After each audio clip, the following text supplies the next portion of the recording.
Allez les amis, bonjour, Thierry pour la chaîne The Web Plastic Model. Pardon. Aujourd'hui on se voit pour la deuxième vidéo du Harrier, Royal Navy Sea Harrier FRS1. Alors, j'ai un petit peu boulotté hors caméra comme d'habitude, hein, vous me connaissez. Essentiellement j'ai essayé de voir ce que ça donnait au niveau du gravage pour regraver les lignes de structure qui sont en relief sur cet avion. Donc ça se fait, mais c'est un petit peu compliqué, mais ça se fait. Donc voilà, je vous montre ce que j'ai déjà fait. Par contre, au niveau de l'ajustement des deux demi-fuselages, bon, il y a pas mal de masticage à faire. En fin de compte, il va y avoir un gros travail sur cet avion. Par contre, donc, je vous annonce déjà, donc là sur cette vidéo, il va y avoir à peu près la moitié de la vidéo en voix off. Et puis au final, ça sera en live, hein, puisque j'ai eu la possibilité de finir la vidéo en live. Donc je vous montre ça. Donc vous étonnez pas, à un moment donné ça va couper et puis vous me retrouverez en live. Voilà, tout simplement. Donc au niveau des tuyères, il y a eu pas mal d'ajustements aussi à faire. Vous voyez toutes les petites traces de mastic. Écoutez, c'est tout ça, c'est obligatoire, sinon ça fait pas joli. Alors il y a des parties qui se verront pas de ces tuyères, mais j'ai préféré quand même les mastiquer pour que ce soit plus propre. Voilà, donc maintenant on va ajuster cette pièce là au-dessus du moteur, du réacteur plutôt. Et là aussi il y a pas mal de boulot parce que bon, ça se voit que c'est un vieux kit Tamiya. Hein. Il y a pas mal d'ajustements à faire, pas mal de modifications. Vous allez découvrir ça pendant cette vidéo. Donc dans un premier temps, je prends soin d'ébavurer la pièce, de retirer bien sûr tout ce qui n'est pas utile, notamment une belle ligne de moulage tout autour. Donc il faut atténuer.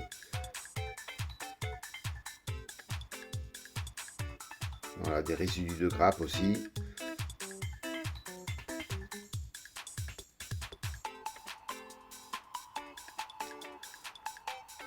Voilà. Après, au niveau de l'ajustement, donc une fois qu'elle était bavurée, il n'y a pas de souci, ça rentre bien dans son logement. Même trop bien, puisqu'elle est trop basse. Il y a un petit décalage. Donc il va falloir la rehausser. Parce que sinon elle est trop enfoncée et ça fait un décalage sur le reste du fuselage et ça fait pas trop joli. Donc là, j'ai pris la décision de prendre de la pâte à fixe, tout simplement. Et il y a 4 plots qui retiennent la pièce. Vous les voyez là, les 4 petits plots. Donc je vais mettre de la pâte à fixe dessus. Et comme ça, j'ajusterai pour que le fuselage plus la pièce que je viens de rajouter soit vraiment au même niveau. Voilà. L'avantage de la pâte à fixe, c'est qu'on peut appuyer ou remonter pour bien ajuster tout ça. Et bien sûr, après, on va pas laisser coller ça à la pâte à fixe. Hein. On va laisser... on va coller ça après à la colle cyano. Hein. La colle cyano. La Tamiya, bien sûr.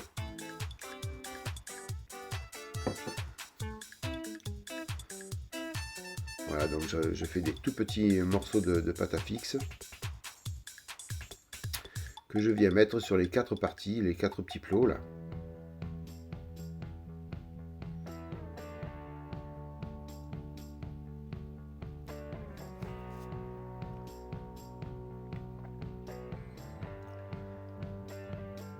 Voilà, et après je viens mettre la pièce. Donc là, comme ça, bien sûr, avec l'épaisseur de la pâte à fixe, elle le dépasse. Mais ça va pouvoir me permettre de bien l'ajuster pour que ce soit à fleur du reste du fuselage.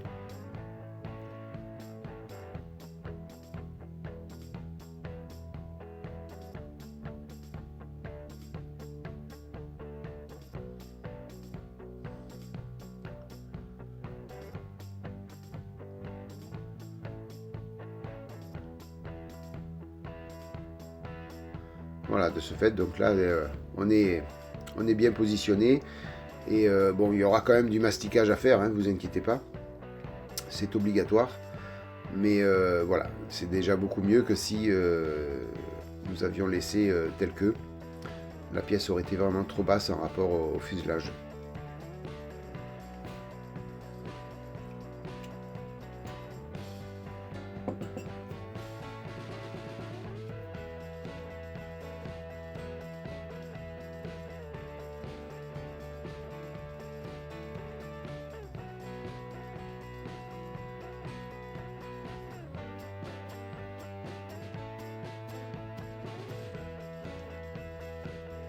Alors après, bien sûr, il va falloir mastiquer tout autour.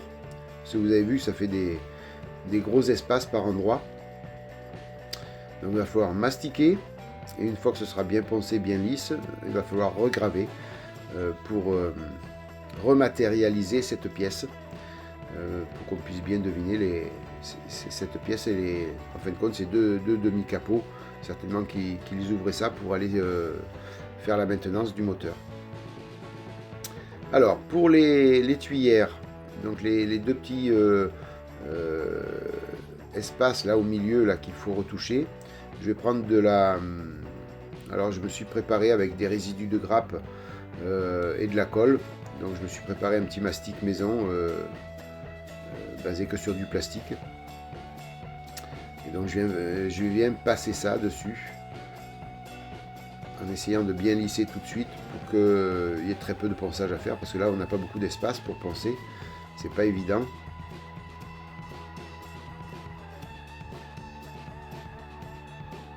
Voilà, donc j'aplatis bien pour faire propre tout de suite si on peut. Après je viendrai, comme je vous l'explique en fin de vidéo, gratter un petit peu avec le cutter, et puis le tour sera joué.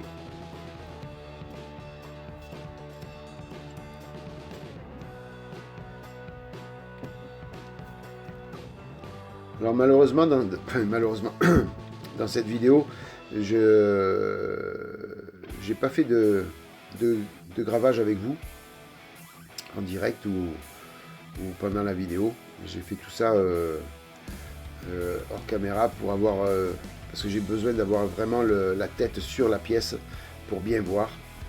Mais comme je vois que ça se fait quand même assez facilement, je ferai une vidéo sur cet Harrier avec une partie gravage, comme ça vous verrez comment je pratique. Et comme ça je réparerai l'erreur de cette vidéo où je ne vous montre pas le gravage. Voilà, rassurez-vous, je vous ferai une vidéo pour ça.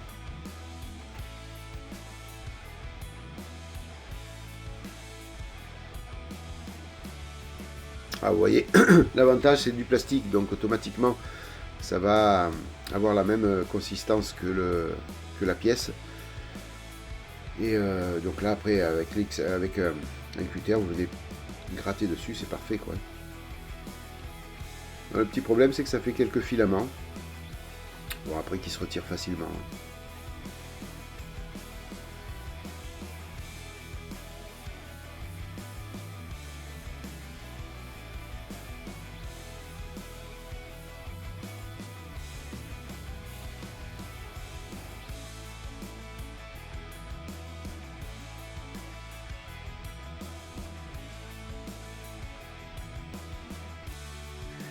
Voilà, c'est un avion, bon, il y a pas mal de boulot, hein, comme je vous ai dit, je le dis, je le redis. Mais bon, il faut y aller petit à petit, hein, faire les choses petit à petit, comme il faut. Et puis on arrivera quand même à sortir quelque chose de propre. Enfin, j'espère. Là, vous voyez, je suis venu un petit peu boucher tout ce qu'il fallait boucher. Parce que ces parties-là ne sont pas en deux parties dans la réalité. Hein. Voilà, donc là maintenant c'est sec, donc je vous montre les jours qu'il va falloir boucher. Donc je prends de la carte plastique. Donc là en l'occurrence c'est de la 0,2 je crois. 0,2 dixième ou 0,5 dixième, je ne me rappelle plus. Voilà, après selon la grosseur que vous avez à boucher, vous prenez de la carte plastique plus ou moins épaisse. Voilà, donc là je viens de couper sur mesure à peu près la carte plastique, je l'insère à l'intérieur et on la colle. Après il suffira de couper ce qui dépasse, de poncer, de mastiquer.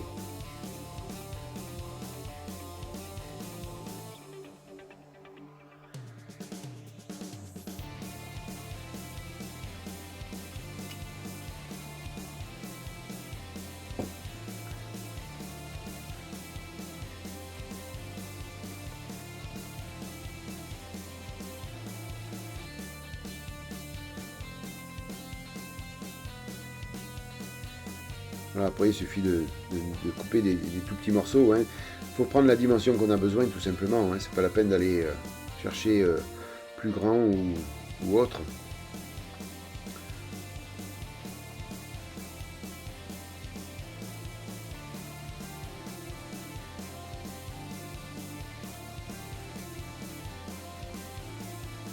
c'est tout petit. Des fois on galère un peu pour la mettre dedans. Ah, le maquettisme, c'est un jeu de patience.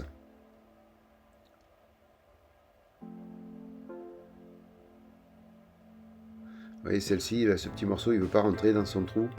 Un petit peu galère. Voilà, vous voyez. Je viens de suite le coller dès l'instant où ça a bouché.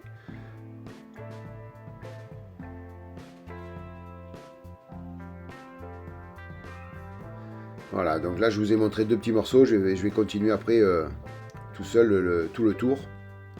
Mais bon, le procédé est pareil pour tout le tour. Entre temps, je suis venu mastiquer. Non, là non, en l'occurrence, j'ai toujours pas mastiqué, je vous montre. J'ai coupé toutes les petites parties de carte plastique qui dépassaient.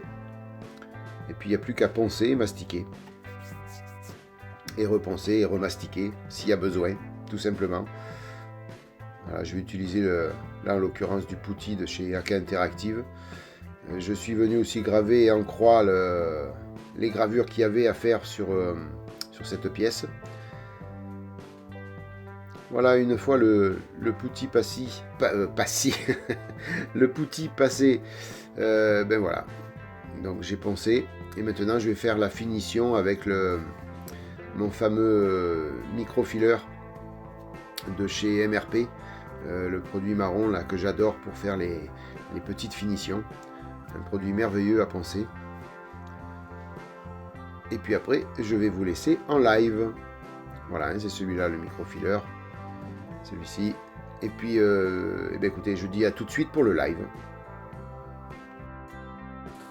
Allez les amis, comme promis en début de vidéo, on finit cette vidéo, la deuxième du montage du Royal Navy Sea Harrier FRS1 en live. Voilà, donc il n'y aura pas beaucoup de live malheureusement puisque on est sur la fin de la vidéo. Mais au moins je vous explique bien clairement tout ce que j'ai fait. Donc tout ce que vous n'avez pas vu dans la première partie de la vidéo. Alors, donc voilà où j'en suis au niveau du dessus de ce fuselage. Donc je suis venu regraver jusqu'ici. Là, vous voyez, toutes les gravures ont été refaites jusqu'ici. J'ai mis des petits coups de marqueur pour représenter là où il faut que je refasse le rivetage. Parce que ici il y avait une bande de rivets et ici aussi, mais en relief. Donc automatiquement, ben, il va falloir les refaire. Donc j'ai l'outil qu'il faut avec la bonne dimension d'anthrax des rivets, puisque je suis venu prendre modèle sur ce qui existe là. Ici vous en avez qui existe, donc j'ai pris l'intervalle et j'ai le bon petit outil, celui-là ici, voilà, avec le bon intervalle, puisque j'ai plusieurs molettes avec plusieurs dimensions. Donc là c'est le bon, donc je viendrai faire ça, mais il me faut d'abord que je récupère de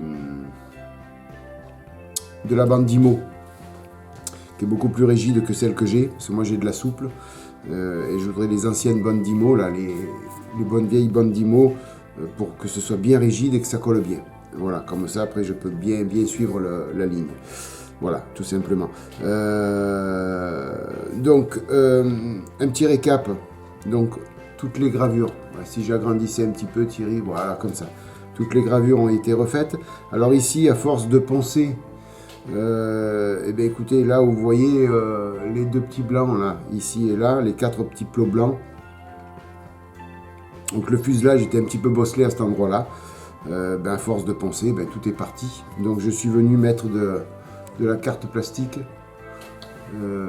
Donc j'ai refait 4 petits rectangles. Alors c'est de la bande plastique de 1 mm, même pas. J'ai pris à peu près l'épaisseur qu'il y avait déjà à l'origine. J'avais regardé un petit peu et je savais que c'était cette épaisseur, puisque je savais que ça allait partir au ponçage.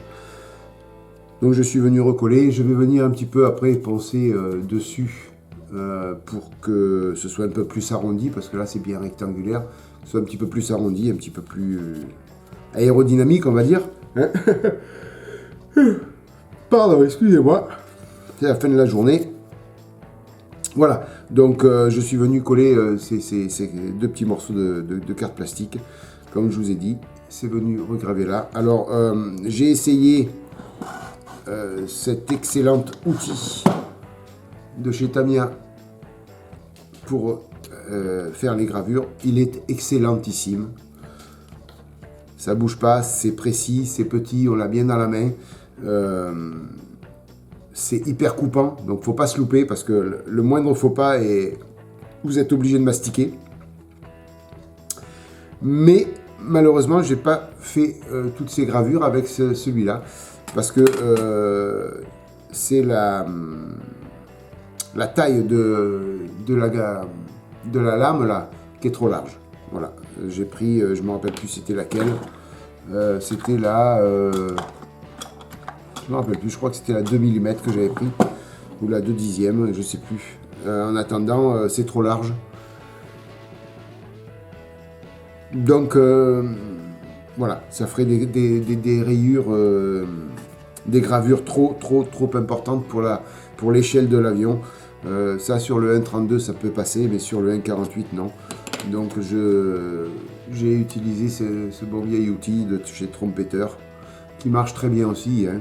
Mais donc la gravure est beaucoup plus fine avec celui-là. Voilà. Alors, faut y aller doucement, les amis, hein. Alors, le petit souci qu'on a, c'est qu'au fur et à mesure que l'on ponce, on vient reboucher avec de la poussière. Donc ça, bon, c'est pas méchant, hein. On passe un petit coup à l'intérieur et puis ça débouche. Et puis je pense, après, juste avant de nettoyer le fuselage pour passer l'après, venir passer un petit coup de colle, vite fait de colle fluide là-dedans, pour s'il y a trop d'aspérité, pour retirer un petit peu les petits copeaux, les faire fondre. Mais normalement, quand vous passez après de l'éponge Tamiya 1000 ou 2000, on atténue bien et puis c'est bien propre, hein. Voilà, quoi oui, en plus. Oh. Eh ben, décidément, les amis, je vais aller me coucher, je crois, parce que je suis pas de bonne compagnie, là. J'arrête pas de bailler, Thierry, c'est pas bon, ça. Voilà. Vous voyez, au fur et à mesure, je retire un petit peu les poussières à l'intérieur. Mais, voilà, ça fait un sacré travail, quand même, de tout regraver, hein. Je me suis lancé dans un chantier, là, énormitissime. Oula, c'est quoi ce nom que je viens de dire? Énormitissime. Oula. J'ai inventé un mot. Celui-là, vous pouvez le sortir au Scrabble. Vous direz c'est Thierry qui l'a inventé. Voilà, donc c'est quand même du boulot parce que là, je vais y avoir encore ici une ligne à faire avec les rivets. Il y a tout plein de petits carrés à faire. En dessous aussi. Voilà, bon. Je me suis lancé à le faire. On va le faire, hein. Quoi qu'il arrive, j'ai plus le choix. Alors ça se fait bien proprement. Il faut prendre son temps. Mais c'est long. Voilà. Donc par contre, j'en ferai petit à petit au fur et à mesure de l'avancée, et puis après je serai bien obligé de finir complètement. Dès l'instant où il ne me restera plus que les peintures à faire, quoi, tout simplement. Mais voilà, d'un truc un peu catastrophique, on va pouvoir en sortir quelque chose de propre. Alors bien sûr, quand vous gravez, si à un moment donné vous vous loupez, Monsieur Mastic est là. On vient boucher la rayure que l'on vient de faire. Et puis tout simplement, on attend que ça sèche, on ponce et puis on vient regraver, quoi, tout simplement. C'est ce que j'ai fait ici, là, sur cette partie-là. Là, vous voyez, il y a un petit peu de mastic marron, là, sur les côtés, là. Ici, là. Vous voyez, là. Voilà, donc, mais ça, j'ai fait une petite erreur de trajectoire. Donc j'ai été obligé de mastiquer et puis de regraver après. Bon, ça repousse un petit peu le temps malheureusement, mais on n'a pas le choix de faire comme ça, hein. Alors le plus difficile, ça va être les tout petits rectangles. Alors j'ai recommandé, parce que là j'ai ici à ma disposition, j'ai que ça. Donc j'ai des trous ovales et des trous ronds. Par contre que j'ai pas les carrés, donc c'est commandé. La commande est dans les mains de Chronopost. Je la reçois lundi. Là on est samedi soir, je la reçois lundi. Donc voilà, je pourrai après faire tous les petits rectangles et j'aurai toutes les formes. pour regraver tout ça. Voilà les amis, donc il y a des endroits où il y a des petits rivets, des petits coups de rivets. Alors je prendrai certainement une petite aiguille pour les refaire à la main comme ça, parce que j'ai pas la roulette qui va le faire. Voilà, donc au fur et à mesure, je vais refaire petit à petit. Hein. On n'a pas le choix. C'est comme ça. En attendant, bon, ben, ça avance bien, hein, ça avance sereinement. J'ai fini aussi de poncer les petites tuyères.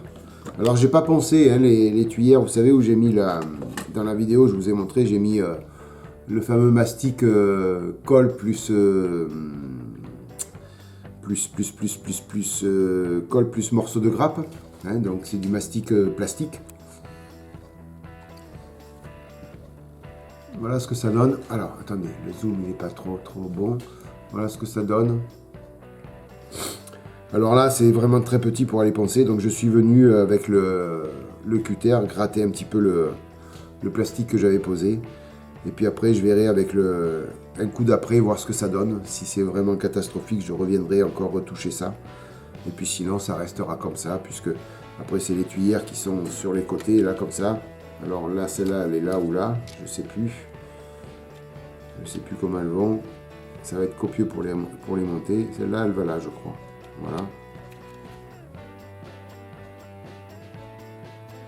Ouais, ça va comme ça, à peu près. Voilà, donc après, il y a l'aile. Bon, c'est pas... Voilà, elle est en place, là, la tuyère, vous voyez.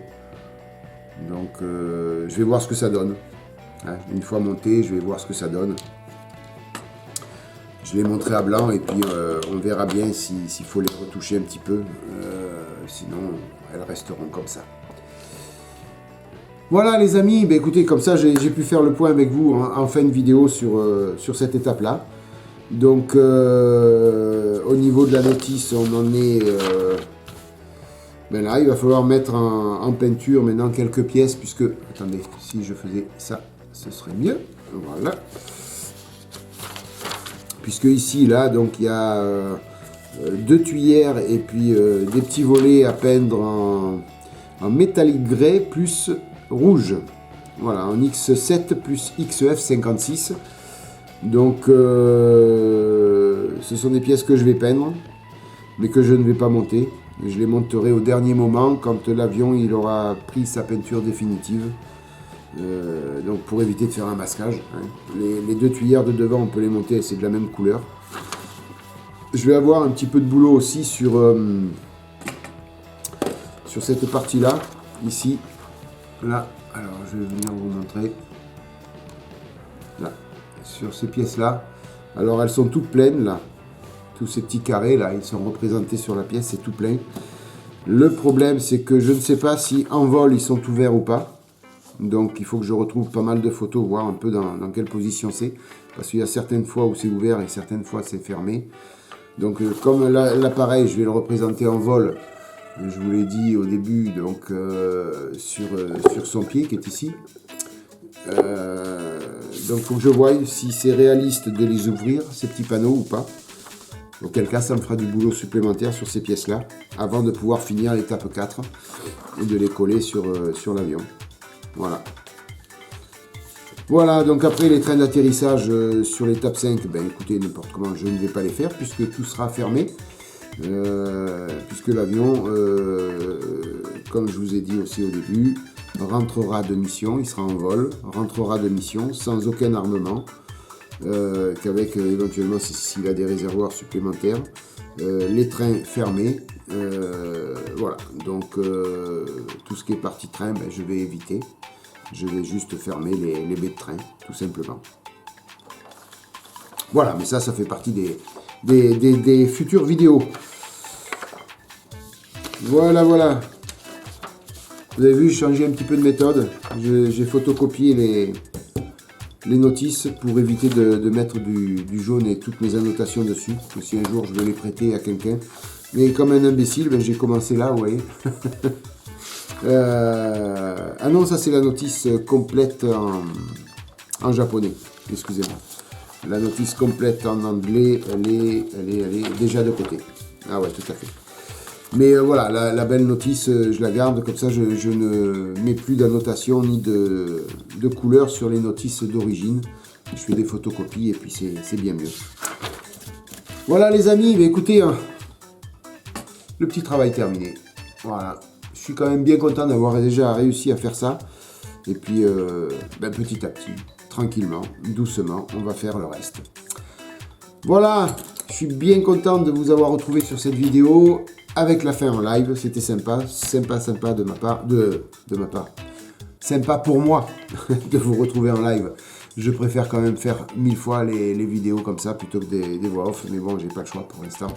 On fait avec ce qu'on a. Hein. Voilà les amis. Merci 1000 fois d'être passé par là. N'hésitez pas à liker si vous avez aimé cette vidéo. N'hésitez pas à vous abonner si vous ne l'avez pas déjà fait. Et activer la petite cloche pour avoir toutes les notifications.